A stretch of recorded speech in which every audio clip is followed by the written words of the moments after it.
Cats don't know what it's gonna be. Peace, everybody, and welcome back to my channel. And yeah, that was the DMX take. Now, let me talk about the DMX before I get into actors and accents and all of that stuff. I wrote a script, me and Jerome, and the story's by DJ Superior. So if you don't know who DJ Superior is, DJ Superior is very influential in the DMX story. Okay, so this movie that we're doing is a biopic, and it's called The Man That Walked the Dog. Dog, you're right here though, but you're acting like you're over there. Come on, you sound stupid, man. When you have to play a biopic, there's like a lot of pressure on you because people know that character. And because people know that character, they're gonna be extra critical. Opposed to a fictitious character, which you have the freedom to alter and to play to your liking. And I know what it takes to learn a character in a biopic.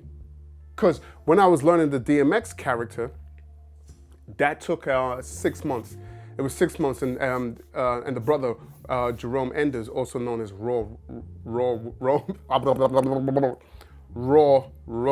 He's one of those rappers that came out of Yonkers. I think he's on the Locks album. He's got a piece on the Locks album, but he took me through the training to do DMX. And DJ Superior, having lived with DMX, had DMX live with him and everything. Then he got caught with another robbery or whatever. He had to go in. So this is the time he brings me Boomer. And he goes, yo, need you to hold Boomer down. And I was like, he said, he's like a human, you know? He's good. You feed him one time a day, you talk to him, but talk to him, he talks back. I said, talks back? What do you mean? I mean, he's not gonna say hello, but you know, he's gonna talk back. You'll know if he knows what you're saying. Like, let me tell you something. He has footage that you ain't ever seen of him and DMX, that exclusive footage that you ain't ever seen, which we're gonna have in the movie. You know, like if you watch Narcos on Netflix and they had like the real thing with Pablo Escobar, we're gonna incorporate those things in this movie. Murder your wife and you run for a job. Say, wow, this how niggas living on the street. Hey, yo, Superior, snatch up a little piece of this beat. Yeah, check it out.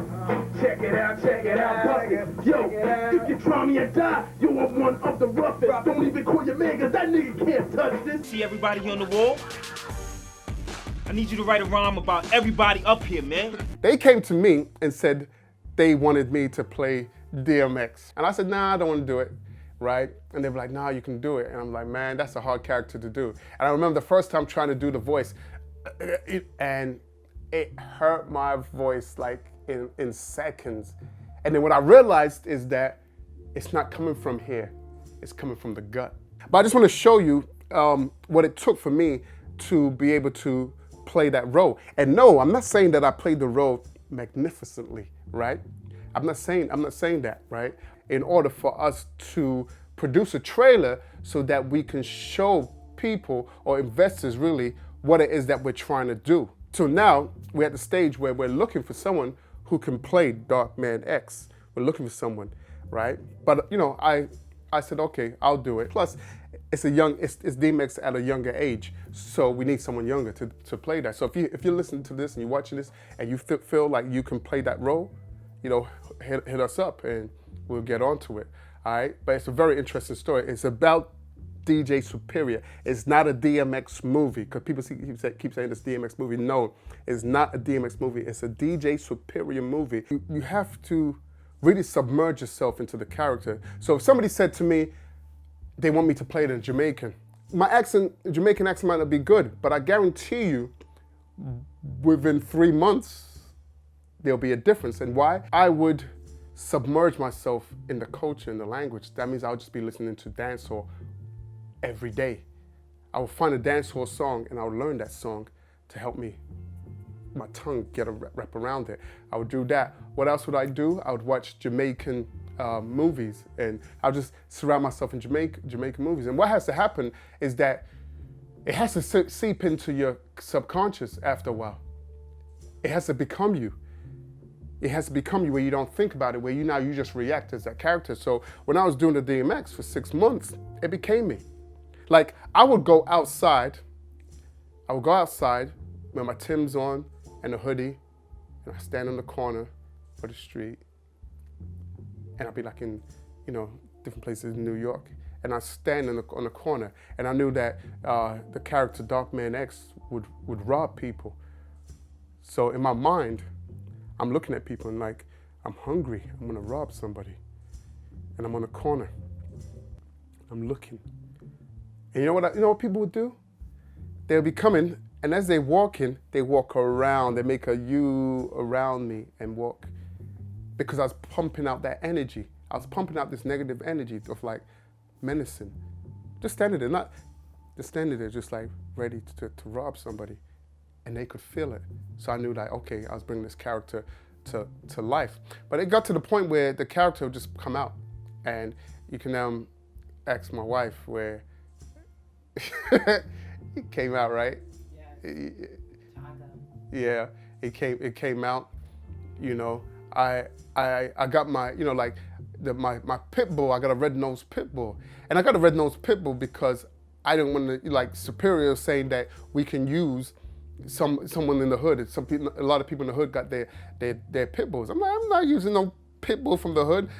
These cats are not, I don't know what they're doing with their dog. I don't trust it. I don't trust other people's dogs, I'm not afraid of dogs, but I don't trust people's dogs, I'm more willing, which I'm gonna do when I go to Zambia, is stand next to the lions. There's a lion's walk in Zambia, and I'm gonna stand next to it, Hopefully I don't get eaten, but I'm gonna do it. When I do, I'll be like, the king, I'm the king who, hey, you don't see me with my lions, hey. But anyway, Jagger was a red-nosed pit bull to play the dog Boomer, which DMX had. So my Jagger, I trained him, I said, okay, I'm good with this dog because it's mine, not no hood dog. Nah.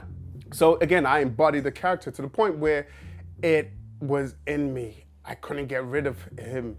It was in me, even my movements, like I'm watching myself on the camera when I was getting an award and stuff, and I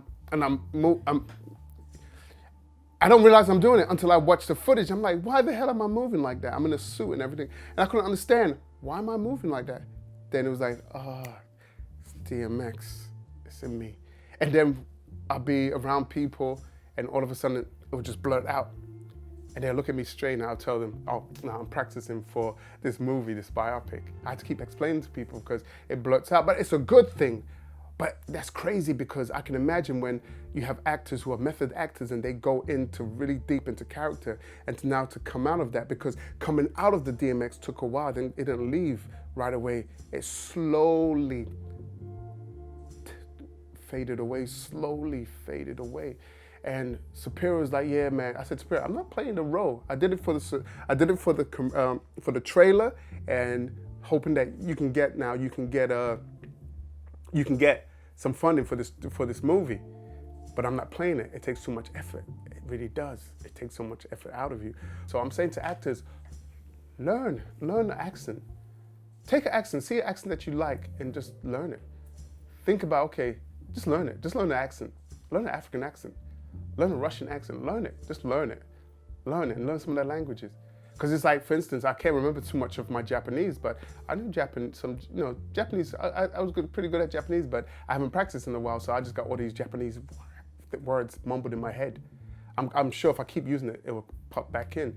But it was like moto yukuri hanashite kudasai, right? Moto yukuri hanashite kudasai. It's can you speak slowly? Watashi wa nihongo ga shikushika hinasimasen. I think I said, I speak Japanese, Nihongo, Skuska, a little bit.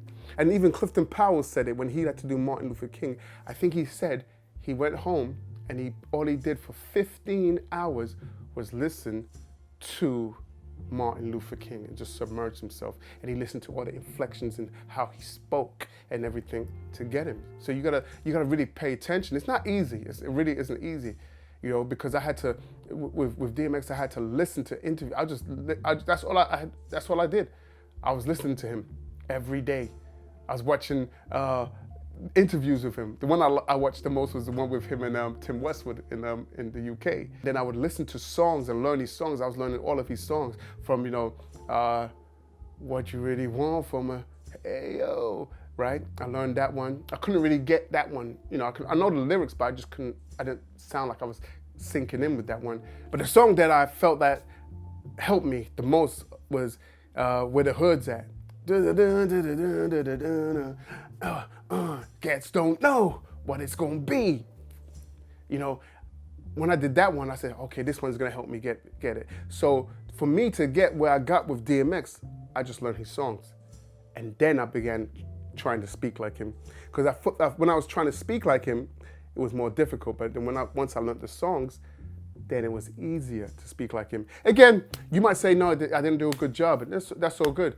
I'm not claiming to be the Denzel or the Will Smith. Oh, hold on. Will Smith didn't do a good job on that accent, but you know, he's making money. He got paid on that, right? He did a very good Ali. I thought Ali was good. When I look at stories and the biopics, I look at whether the artists conveyed the story good enough for you to understand the character. You know, like people want a person to be exactly like, you're not gonna be exactly. That's why you have, like, what do you call it? Your voice as your password.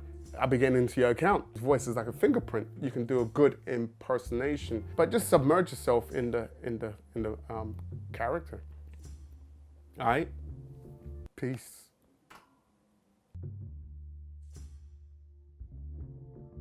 What about us? What about home? Come on, you don't get it. See, I believe in Dog. I don't get it. I know he's gonna blow up, you know what I'm saying? You believe in Dog.